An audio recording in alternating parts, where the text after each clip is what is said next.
मैं दिनेश कुमार शर्मा, व्याख्याता इंग्लिश, राजकीय वरिष्ठ उपाध्याय संस्कृत विद्यालय बगरू।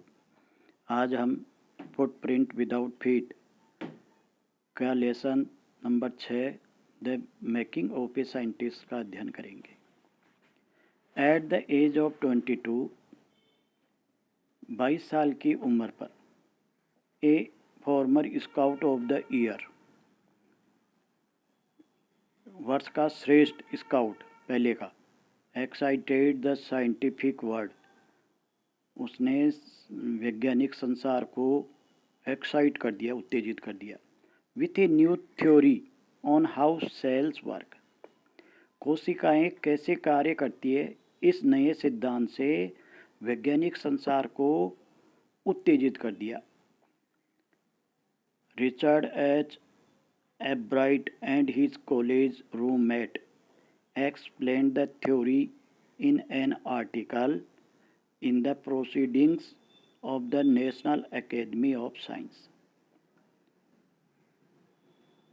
दो नाम बता रहा है, एक तो रिचर्ड एच एब्राइट और उसका हिज कॉलेज रूममेट, उसका जो कॉलेज में साथ पढ़ने वाला, कमरे में साथ रहता था ना, ये दोनों एक्सप्लेन्ड, इन दोनों ने एक्सप्लेन किया यानी स्पष्ट किया, समझाया। किसको?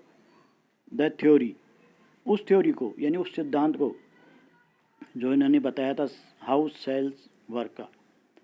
इन एन आर्टिकल, एक लेख के अंदर, और लेख किस में है? एक पत्रिका का नाम है जो वैज्ञानिक वो है, जर्नल नाम है उसका the proceedings of the national academy of science. इस नाम की, ये नाम है उसका जर्नल का, the proceedings of the national academy of science. इसमें एक लेख लिखा और उस लेख में इस कोशिकाएं कैसे काम करती है, इस सिद्धांत को उन्होंने समझाया। It was the first time this important scientific journal had ever published the work of college students.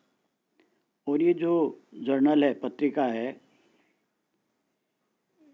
It was the first time, ये पहली बार था, दिस इम्पोर्टेंट साइंटिफिक जर्नल, ये जो महत्वपूर्ण वैज्ञानिक जर्नल है ना, पत्रिका है, had ever publish the work of college student, college के विद्यार्थियों के काम को इसमें पहली बार पब्लिश किया गया था, प्रकाशित किया गया था।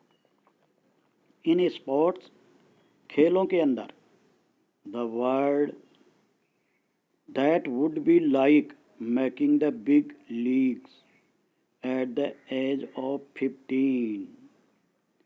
अगर ये तुलना कर रहा है कि खेलों के अंदर है ना, ये तो पढ़ाई के अंदर है बात है, खेलों के अंदर दैट वुड बी लाइक, ये उस तरह से होगा, making the big leagues at the age of 15, यानी 15 साल की उम्र में बड़ी लीग बना ले। And hitting a home run, और होम रन बना ले। Your first time at bat, यानी पहली बार बैटिंग करते हुए होम रन बना ले। होम रन का मतलब होता है एक ही हिट में पूरा रन बना लिया जाए। इसका नीचे स्पष्ट किया गया है कि एक हिट मार करके जितने भी वो होते हैं बेसेस, सबको दौड़कर पूरा कर लें सुरक्षित, उसको होम रन कहते हैं। फॉर रिचर्ड एब्राइट के लिए it was the first in a long string of achievements in science. Richard एब्राइट ने विज्ञान के अंदर स्ट्रिंग यानी श्रृंखला, ऑफ अचीवमेंट यानी उपलब्धि, कि विज्ञान के अंदर जो उन्होंने उपलब्धियों की लॉन्ग स्ट्रिंग, लंबी जो श्रृंखला बनाई, यानी बहुत सारी उसने उपलब्धियां हासिल की ना, उनमें ये पहली थी। एंड अदर फील्ड्स, विज्ञान में और दूसरे क्षेत्रों में भी जो उन्होंने कार्य किया उनमें पहला था ये। And it all started with butterflies, और ये तितलियों से शुरू हुआ था। एन ओनली चाइल्ड, एब्राइट का परिचय दे रहा है कि ये इकलौता बच्चा था अपने माता पिता का। An only child, Ebright grew up north of Reading, Reading एक स्थान का नाम है, नॉर्थ ऑफ रीडिंग, रीडिंग शहर का नाम है कोई, कि रीडिंग नाम का जो शहर है उसके उत्तर दिशा में ग्रू अप हुआ, यानी इनका पालन पोषण हुआ एब्राइट का। और उत्तर किसका? पेंसिल्वेनिया, पेंसिल्वेनिया राज्य है अमेरिका का। पेंसिल्वेनिया के उत्तर की तरफ, उत्तर में एक रीडिंग नाम का शहर है, वहाँ ये बढ़ा हुआ। There was not much I could do there he said, उन्होंने बताया कि वहाँ ऐसा कुछ पर्याप्त नहीं था कि मैं ज़्यादा कर सकता था।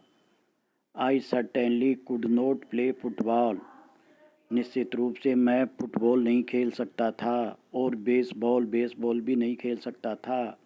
With A team of one, एक व्यक्ति की टीम के साथ, यानी इनके साथ खेलने वाला वहाँ कोई नहीं था, या अकेले थे।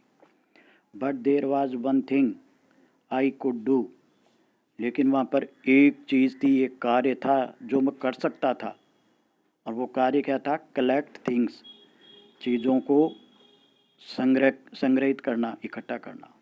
सो ही डिड, और ऐसा ही उसने किया। एंड डिड ही एवर, और हमेशा किया।